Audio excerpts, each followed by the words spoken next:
Halo teman-teman, perkenalkan nama saya Sherly Febriani Bit. Saya perwakilan dari kelompok 7 dan pada kesempatan ini saya akan mempresentasikan hasil diskusi kelompok kami tentang implementasi konsep pendidikan menurut Triarkara tentang pendidikan sebagai humanisasi dan menurut Paulo Freire tentang pendidikan sebagai wahana pembebasan. Implementasi pendidikan menurut Triarkara. Triarkara mengartikan bahwa pendidikan adalah sebagai pemanusiaan manusia muda. Di situ, Triarkara berpendapat bahwa pendidikan harus membantu agar seseorang secara tahu dan mau bertindak sebagai manusia dan bukan hanya secara instinktif. Hal ini memperkuat pemahaman bahwa pendidikan adalah proses humanisasi, yaitu usaha agar seluruh sikap dan tindak serta aneka kegiatan seseorang benar-benar bersifat manusiawi dan semakin manusiawi. Kontribusi pemikiran Triarkara dalam menyoroti pendidikan merupakan sikap kritisnya terhadap dunia pendidikan. Kontribusi pemikiran Triarkara terbesar bagi proses pendidikan adalah menjadikan pendidikan formal dengan mengedepankan hakikat kemanusiaan secara utuh dalam pendidikan. Artinya, peserta didik mampu berkembang secara humanis yang bersifat manusiawi dan berperi kemanusiaan, sehingga akan menciptakan keseimbangan antara hati dan apa yang mereka lakukan, agar setiap peserta didik menjadi manusia yang semakin mengerti baik dan buruk serta mampu mengambil keputusan tidak hanya untuk diri sendiri tetapi terkait dengan orang di sekitarnya.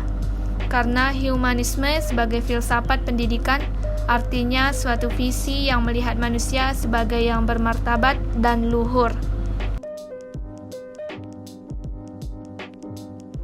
Ciri-ciri humanisme yang pertama memiliki kepekaan budaya atau cultural sensibility.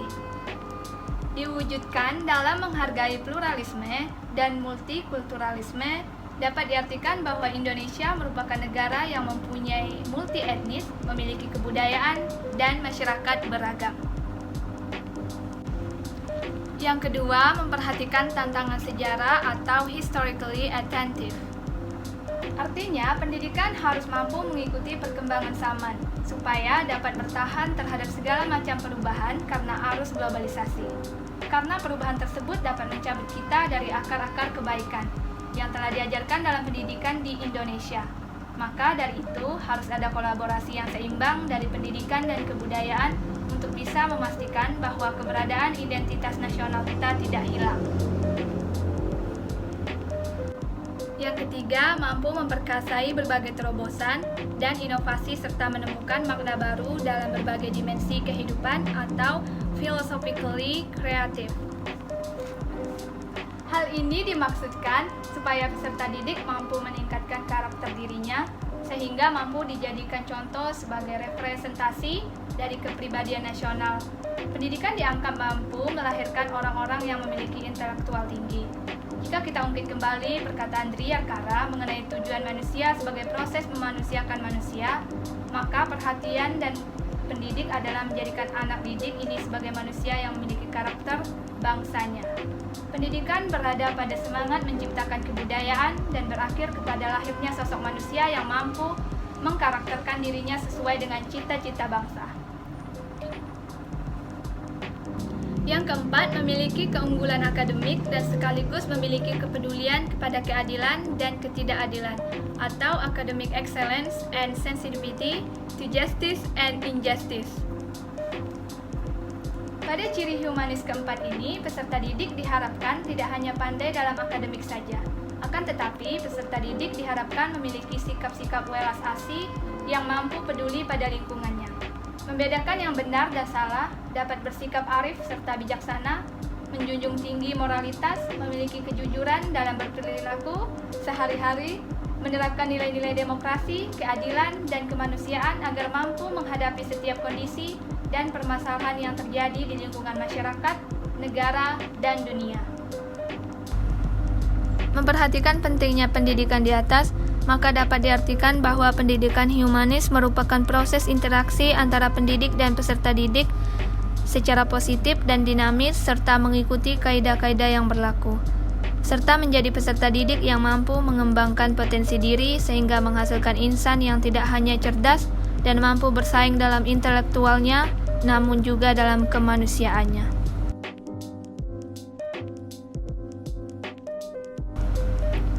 Implementasi pendidikan menurut Paulo Freire. Kebebasan secara umum berarti ketiadaan paksaan. Ada kebebasan fisik, yaitu secara fisik bebas bergerak kemana saja. Kebebasan moral, yaitu kebebasan dari paksaan moral. Hukum dan kewajiban, atau termasuk di dalamnya kebebasan berbicara. Kebebasan psikologis, yaitu memilih berniat atau tidak. Sehingga kebebasan ini sering disebut sebagai kebebasan untuk memilih. Manusia juga mempunyai kebebasan berpikir, berkreasi, dan berinovasi. Kalau disimpulkan, ada dua kebebasan yang dimiliki manusia, yaitu kebebasan vertikal yang arahnya kepada Tuhan dan kebebasan horizontal yang arahnya kepada sesama makhluk. Sementara pendidikan adalah media kultural untuk membentuk manusia. Kaitan antara pendidikan dan manusia sangat erat sekali, sehingga tidak bisa dipisahkan.